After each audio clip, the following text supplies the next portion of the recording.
Hi, I'm Kathy Woodard with Clemson University Public Service and Agriculture, and I'm here at the South Carolina Water Resources Conference in Columbia, South Carolina. And we have with us Mr. Scott Harder, who is the Senior Hydrologist with South Carolina Department of Natural Resources. Scott's been heavily involved in the water plan for the state, and it's been a discussion that's been ongoing for the last couple of conferences, I think, that we've had. That's right. So I'd like for Scott to talk to us a little bit about the process as it relates to the state water plan and what the Department of Natural Resources has been doing with that. Sure. The update to the state water plan really started about 4 or so years ago, and we've envisioned it to be about a 5-step process, and we wanted to do a lot of the technical work prior to a lot of the planning. And so in 2014 we started our first step, which was the development of surface water assessments or surface water quantity models that'll tell us how much water we have available in the state from our surface water resources. Soon after that, we embarked on a second step, the groundwater assessment, which is a groundwater model that will give us more information about how much water we have in our groundwater resources. Those two efforts were overlapped. The surface water assessment project is about complete. Those models will be made available to the public. In fact, several of those models will be released soon for stakeholders to use and test and play around with as they wish.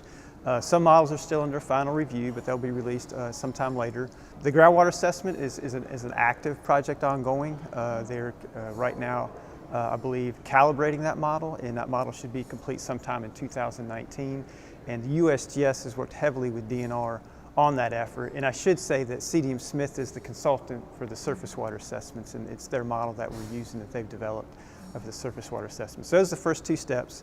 The third step, which is actually ongoing right now as well, is the development of water demand projections for each of the major river basins in the state. And this effort is being headed by Alex Pellett with our agency. He's working with Clemson University and the Army Corps of Engineers to develop methodologies to do water demand projections. Right now, they've been meeting monthly with a technical advisory group that consists of stakeholders from each water use sector across the state. And they're developing the methods they want to use. And then next spring, they hope to actually apply those methodologies in the Savannah River Basin as kind of a pilot study. So that's an ongoing effort right now.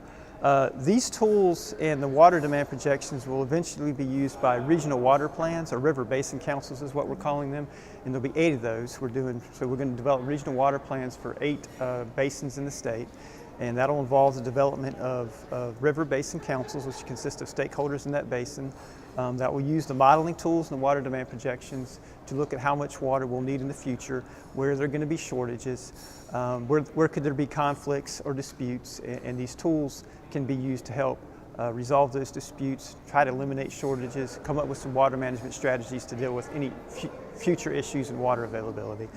One of the most important things that we've done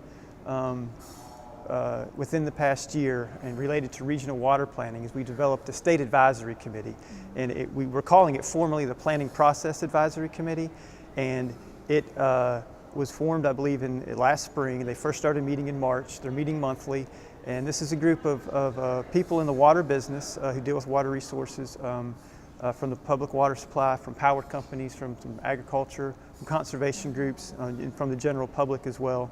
And this group, using years and years of knowledge and expertise and experience in dealing with water in the state, are going to come up with a framework document or a blueprint document on what regional water planning should look like in our state for each basin, what should be in a regional water plan, who should be on a River Basin Council, how are we going to fund these river basin plans, how are we going to, what are the roles and responsibilities of the state agencies, what are the roles and responsibilities of the Basin Advisory Council. So they're working through all these topics to just give us some structure, some leadership on what regional planning should look like in the state.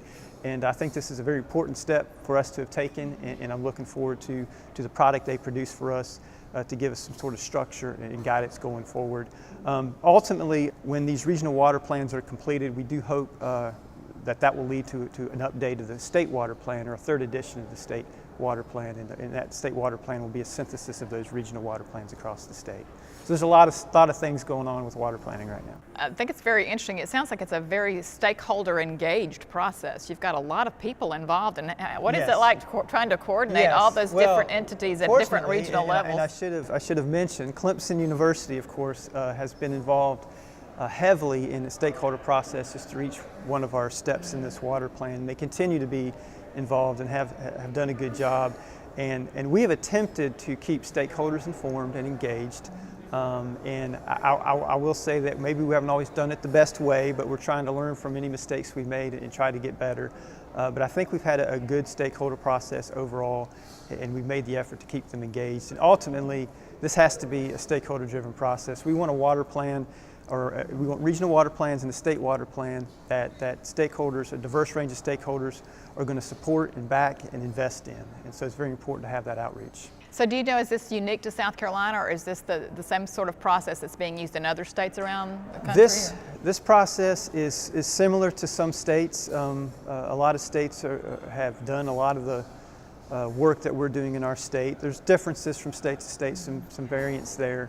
But a lot of states do regional water planning now, and they form River Basin Councils, a stakeholder-driven process. That's a pretty common theme in many states. So you guys have been very busy for the last 4 years. So what's your next step? The next step will be the PPAC will continue to meet for the next 6 to 12 months, and they will produce a guidance document on the regional water plans. So that'll be one big step coming up within the next year, is creation of that framework document. Our groundwater model should be completed, or groundwater assessment should be completed in 2019, summer 2019. Our surface water assessments should all have their final reviews and released by then as well. And our water demand projections hopefully will be complete by the summer of 2019 in the Savannah Basin, and those will be draft projections. And so those are the immediate steps going forward. Long term will lead to the development of the River Basin Councils. The timeline on that is a little bit uncertain. There are some funding questions surrounding that process, and so there's some issues there that have to be worked out. Well, good luck with it. We'll look Thank forward you. to another update, or hopefully a plan by 2020 when we have the next water conference. Thank So, you. That'll be very ambitious, but you never know. I think you'll make it. So, all right. Thank you. Thank you.